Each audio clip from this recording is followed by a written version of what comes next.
지난 시간에 우리가 수익화 모델에 대해서 공부했어요. 수익화 모델이 왜 중요하냐면 여러분들이 부업이라든지 여러분들이 우리 돈 버는 방법이라고 하잖아요. 그러면 돈을 버는 방법, 이거를 수익화라고 표현을 한다면 우리가 수익화 모델에는 무엇이 있는지 일단 알아야 하는 과정이 되게 중요하고, 각 모델들의 특징은 무엇이 있는지, 이것이 나의 성향과 어떻게 맞아야 하는지에 대해서 우리가 계속 공부를 하고 있습니다. 그래서 오늘은 수익화 모델의 크게 두 분류를 이야기 드리고요. 그럼 여러분들은 먼저 나의 성향과 성격과 기질이 과연 이 수익화 모델의 두 종류 중에서 어떤 거에 더 적합한지를 여러분들이 체크해 보시면 오늘 교육 영상을 통해서 여러분들은 정말 큰 거를 얻어 가신다고 생각이 되어집니다.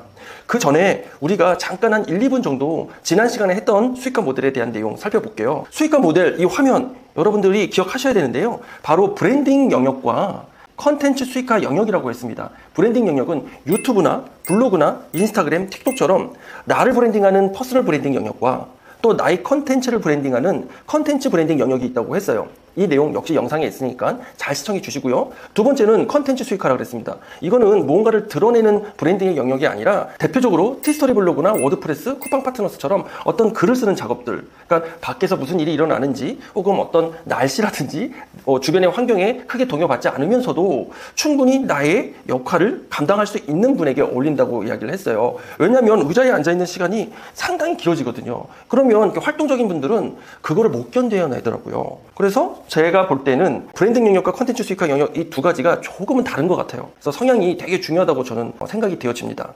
그래서 오늘은 사실은요, 이 두 개의 영역에 대해서 그래서 이야기를 할 겁니다. 제가 다음 화면으로 이야기를 드릴게요. 여러분 이 화면은 꼭 기억해 두셔야 돼요. 자, 다음 화면 넘어가기 전에 여기 우측 상단에 보면 생성형 AI입니다. 챗GPT, 제미나이, 코파일럿, 이런 것들에 대해서 여러분들이 들어보셔야 되고요. 이런 생성형 AI 중에서 한 가지에서 두 가지 정도는 여러분들의 수익화 모델에 꼭 협업 도구로 사용하실 수 있는 역량을 갖춰야 합니다. 자, 뭐가 이렇게 많고 복잡해? 라고 이야기하실 수 있는데 어쩔 수 없습니다. 새로운 것들이 나왔고 이 새로운 것들이 우리의 삶에 밀착 관계가 된다면 우리는 그거를 배워가고 친해질 수밖에 없기 때문에 조금씩 노력을 통해서 여러분들이 생성형 AI 중에 한 2개 정도까지는 여러분들이 공부를 하셔야 돼요. 이해하셨죠? 이 화면은요 1번부터 이렇게 11번까지 있죠. 요게 지난 영상에서 이야기한 겁니다. 다시 이야기하면 내용 길어지니까요 바로 이 부분을 보도록 하겠습니다. 그래서 여러분들이 이 내용들을 여러분의 것으로 잘 흡수해서 성장했으면 하는 게 저의 바람입니다. 자, 보시면 수익화 분류 두 가지라고 했습니다. 매칭을 위한 수익 모델이라고 했어요. 자, 현존하는 수익 모델의 분류, 이거는 아까 우리가 봤던 화면에 있죠. 이전 영상에 있습니다. 자, 이 많은 수익화 모델 중에서 이거를 크게 두 분류로 나뉘어 봤더니 아까 제가 말씀드렸던 퍼스널 브랜딩 영역, 퍼스널 브랜딩 영역은 저처럼 제가 브랜딩 되어서 저의 컨텐츠를 여러분들에게 제공하는 겁니다. 이해되셨죠? 그 뭐가 있을까요? 아나부가 출판한 전자책일 수도 있고요. 또 아나부 클래스의 다양한 클래스들일 수도 있습니다. 그리고 함께하는 챌린지일 수도 있고요. 함께하는 온라인, 오프라인 강의들일 수도 있습니다. 그리고 유튜브 영상 수익, 인스타그램, 틱톡 브랜딩, 그렇게 해서 사람을 모으고 그 사람들에게 나의 컨텐츠를 제공하고 판매하는 이런 거라고 생각하시면 되겠죠. 자, 두 번째, 컨텐츠 브랜딩도 있습니다. 근데 이 시간에는요, 컨텐츠 브랜딩은 제가 이야기를 드렸던 것처럼 내가 어떠한 컨텐츠를 작성하고 내가 드러나는 거가 아니라 그 컨텐츠가 유명해지고 그 컨텐츠를 필요로 하는 많은 수요자들을 있게 함으로 인해서 그 컨텐츠가 수익을 가져오는 거죠. 그래서 이것을 브랜딩 영역의 두 가지라고 했습니다. 퍼스널 브랜딩 영역, 컨텐츠 브랜딩 영역. 자, 그럼 이거 말고 좌측을 보시면 컨텐츠 수익화 영역이 있어요. 컨텐츠 수익화 영역은 이 역시 우리가 같이 봤던 거예요. 그래서 이전 영상이 되게 중요하다고 이야기하는 겁니다. 바로 티스토리 블로그, 워드프레스, 제휴 마케팅 중에 여러분들이 잘 아시는 쿠팡 파트너스, 이런 것들의 특징은 뭐죠? 컨텐츠잖아요. 이 컨텐츠가 계속 쌓이는 거잖아요. 그렇기 때문에 이 컨텐츠가 계속 쌓인다는 건 뭐냐면 내가 3달 정도 하면 되겠지. 2달 하면 되겠지. 내가 3개월, 6개월 하면은 100만 원, 200만 원을 벌 수 있겠지. 그렇지가 않아요.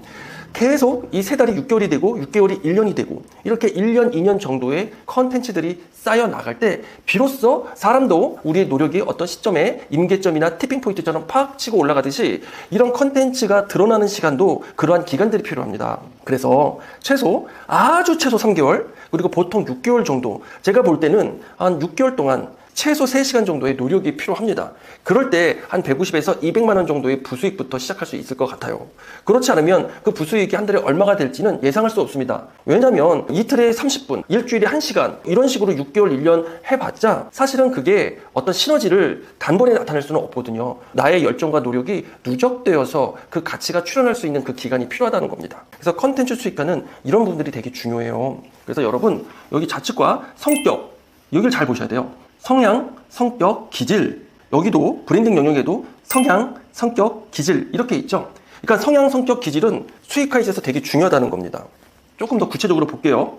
자, 여러분, 브랜딩 영역은 지속적인 비즈니스 연계 확장이라고 했습니다.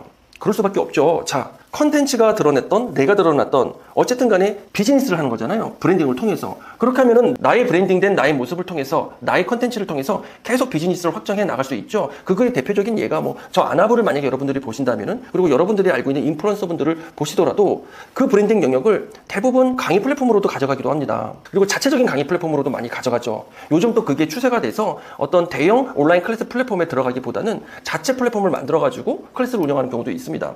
그러니까 저는 지금 제 사례를 이야기를 드렸기 때문에 클래스 사례라고 얘기했지만 네이버 블로그 같은 경우도 마찬가지입니다. 네이버 블로그는요, 컨텐츠 브랜딩과 퍼스널 브랜딩이 같이 되는 경우들이 많아요.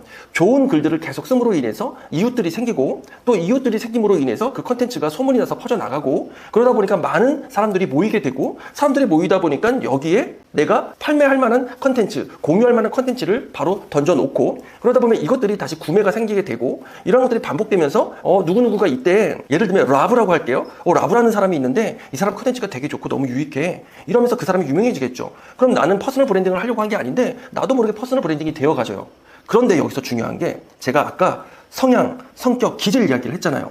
자, 퍼스널 브랜딩이 되어가는데 내 성격이, 내 성향이 사람들 앞에 얼굴을 드러내고 싶지 않아. 나 미칠 것 같아. 힘들어. 그런데 이렇게 퍼스널 브랜딩이 되어지니 되게 수익화 비즈니스 구조에 상당히 유익함이 있어. 근데 하긴 해야 돼. 그럼 여기서부터 이제 문제가 되는 겁니다. 보통은 노력하면 대부분 그렇게 흡수가 돼서 그렇게 되어져 가거든요. 그런데 그렇게 안 되는 사람들도 있거든요. 그러면 뭐 촬영을 할 때마다 뭐 혹은 내가 누군가를 만나서 온라인으로 내 얼굴을 드러낼 때마다 그게 상당히 스트레스가 되어지고, 누구는 한 40분, 50분 준비면 될 게 이 사람은 6시간, 8시간까지도 준비해야 되고 이렇게 고통스러운 시간들을 보낼 수도 있거든요. 그러다가 한 1년, 2년 지나면서 이게 정착화되면 되는데 그게 안 되는 경우도 많아요. 그러면 내가 원래 잘하고 있었던 컨텐츠 브랜딩 영역을 더 집중해서 몰고 가야 할 필요성도 있다는 겁니다. 그래서 이게 바로 수익과 분류와 그리고 나의 성격, 성향, 기질을 같이 고민해서 내가 어떤 방향으로 가야 할지를 고민할 수 있는 중요한 시점이 되는 거예요. 두 번째, 자, 그러면 컨텐츠 수익화 영역에서 블로그 하는 사례를 들어볼게요.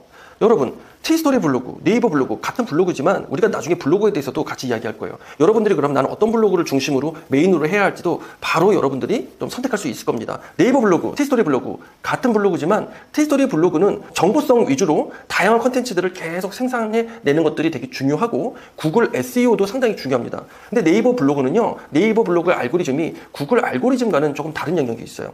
네이버 같은 경우에는 아시는 분들은 아시겠지만 좀 간단히 말씀을 드리면 다이아로직 알고리즘, C랭크 알고리즘, 다이아로직도 이제 발전을 해서 다이아로직 플러스 알고리즘, 이 다이아로직 플러스 알고리즘이 다시 고도로 발전을 해서 스마트 블로그를 만들어주는 에어서치 알고리즘까지 이렇게 진행이 되어 왔습니다. 이거의 기반은 뭐냐면요, 자, 지금까지는 파워 블로그들이라고 예전에 불리웠던 블로그 지수가 높은 사람들의 글들만 상단에 노출됐어. 그런데 정말 컨텐츠의 질이 좋고 그리고 모든 사람들에게 좋은 정보를 제공해 줄 수 있는 컨텐츠들이 드러나지 않는 거예요. 노출이 나지 않는 거예요. 그러면 어떻게 돼요?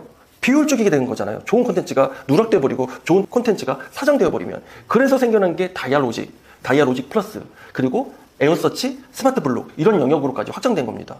네이버 검색 엔진의 알고리즘에 대해서는 저도 서운하거나 속상한 것들이 있지만 저는 오히려 네이버 알고리즘이 더 사용자 맞춤형 고도화된 로직 알고리즘이라고 생각하고 있어요. 그래서 네이버 블로그와 티스토리 블로그의 차이점은 바로 이 영역이라는 겁니다. 네이버 블로그는 내가 정보성 글로, 정성 글로, 그리고 내가 경험했던 것들을 맥락에 맞게, 그리고 사용자의 경험에 맞게 정보성 글로 쓴다면은 이것이 상단 노출되어지면서 사실 이 글을 통해서 다른 부수적인 수익화 모델로 확장해 나갈 수 있는 그런 여지들이 많이 있습니다. 그래서 대표적으로 네이버 블로그는 퍼스널 브랜딩을 한다고 이야기를 하는 거예요.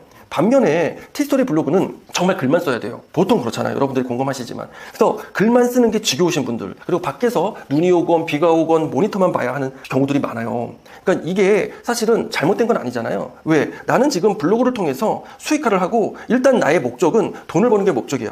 돈을 버는 게 잘못된 게 아니잖아요. 돈 벌어야죠. 그 돈이 어떻게 가치 있게 쓰여지고 어떻게 돈이 선순환되면서 사실 돈도 생명력이 있다고 얘기하잖아요. 지금은 동기부여 영상은 아니니까 이 내용을 일단 생략을 할게요. 그러려면 어떻게 돼요? 계속 글을 써내려 가야 합니다. 글을 하루에도 10개 이상씩 쓰는 경우들도 있잖아요. 그럼 하루에 10개 쓰면은 한 달이면은 300개가 됩니다. 그렇죠? 3달이면 글이 1000개가 되어져요. 이 1000개가 되어지는 글들 중에서 여러분들이 구글 SEO에 맞게 또 또 다음 검색 엔진에 맞게 키워드, 제목, 본문의 구성 이런 부분들을 잘 알고 글을 쓴다 그러면 상단 노출되어지는 글들이 더욱더욱 늘어나게 되고요. 이런 긴 과정 속에서 여러분들은 블로그 알고리즘에 대해서도 공부하고 SEO에 대해서 공부를 하게 되잖아요. 이렇게 돼서 블로그의 두 영역이 좀 다릅니다. 그런데 여기서 중요한 게 있습니다. 뭐가 중요하냐면 옛날에는 네이버 블로그 따로, 티스토리 블로그 따로 이렇게 양분화되어 있었어요. 제가 요즘 이야기를 참 많이 하고 있는데 근데 지금 세상이 달라졌죠. 생성형 AI, 특히 챗GPT라든지 장문 AI들이 많이 발전을 했습니다. 근데 이 장문 AI들이 단점이 뭐냐면 중복 유사문서 문제들이 있어요. 왜? 워낙 제대로 깊이 알지 못하는 생성형 AI를 경험한 사람들이 마구잡이로 엉터리 같은 정보들을 쏟아내다 보니까 그걸 따라함으로 인해서 실질적으로 제대로 생성형 AI를 활용하지 못했기 때문이죠. 그런데 생성형 AI를 왜 활용해야 되냐면 챗GPT 같은 경우에도요. 중복 유사문서 없이 아주 프롬프트 엔지니어링을 잘해서 또 누군가의 글에 저작권에 문제되지 않게 되게 정직한 방법으로 효율적으로 블로그 글을 쓸 수 있거든요. 그렇기 때문에 네이버 블로그를 한 글을 티스토리 블로그에 교차 트래픽을 만들 수 있고 또 티스토리 블로그의 글을 다시 생성형 AI로 네이버 블로그 글로 쓸 수 있고 이렇게 두 개가 가능해지기 때문에 사실은 워드프레스까지 하면 세 개가 가능해지죠. 그래서 예전에는 3시간에 3개의 플랫폼에 글을 올렸다면 지금은 50분, 1시간 정도면 올릴 수 있기 때문에 시간이 3배 이상 줄어들 수도 있다는 겁니다. 그런데 이거는 평균적으로 그렇다는 거예요. 정보성 글은 1시간 쓰던 글이 5분에 쓴다? 여러분 생각해 보세요. 블로그 글을 3분 만에 쓴다고요? 말이 안 되죠. 챗GPT가 블로그 글을 만들어내는 것만 2, 3분이 걸려요. 그리고 그거를 블로그 플랫폼에 옮겨서 일부 글의 구조를 잡아가는 것도 한 5분, 많으면 10분도 걸리잖아요. 그리고 이미지들 삽입하는 영역 5분 정도 걸립니다. 그러면 아무리 빨라도 20분에서 25분이에요. 일반인들 같은 경우에는 1시간 10분 쓴 글을 짧게 해야 25분, 35분이거든요. 그래도 어디예요? 시간이 반으로 줄잖아요. 그리고 생성형 AI를 공부할 수 있고 그리고 나의 실력은 블로그 실력뿐만 아니라 인공지능 AI를 다룰 수 있는 실력도 늘어나는 겁니다. 그래서 제가 이렇게 수익화 모델뿐만 아니라 각 수익화 모델이 가지고 있는 장점과 특징 그리고 어떤 사람들이 이것을 해야 되고 어떤 사람들이 전자책을 해야 되고 어떤 사람들이 유튜브 어떤 사람들이 블로그를 해야 할지를 하나씩 여러분들과 함께 공부해 나가려고 하는 겁니다. 다음에는요 여러분들이 가장 많이 관심을 가지고 있는 과연 블로그는 누가 해야 되나 과연 블로그는 누가 하지 말아야 되냐 나는 무엇을 해야 되나 이 문제에 대해서 여러분들과 이야기를 나눠보도록 하겠습니다. 다음 영상에서 뵐게요. 감사합니다.